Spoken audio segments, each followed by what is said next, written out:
नाशिक विधान परिषद निवडणुकीमध्ये बंडखोरीच्या पॉलिटिकल ड्राम्यानंतर आता hotel पॉलिटिक्सची entry झालेली आहे। नरेंद्र दराडे आज नाशिकमधील महायुतीच्या मतदारांना घेऊन पुढील 4 दिवसांसाठी ठाण्यामध्ये मुक्कामासाठी आलेले आहेत।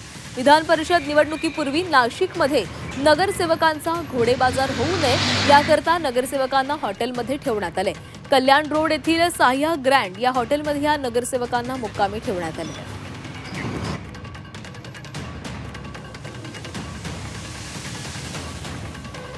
आपण पाहतो नाशिकमध्ये आता हॉटेल पॉलिटिक्स सुरू झालेलं आहे। तर याच हॉटेल बाहेरून आढावा घेतलेला आहे आमचे प्रतिनिधी शुभम कोळी यांनी।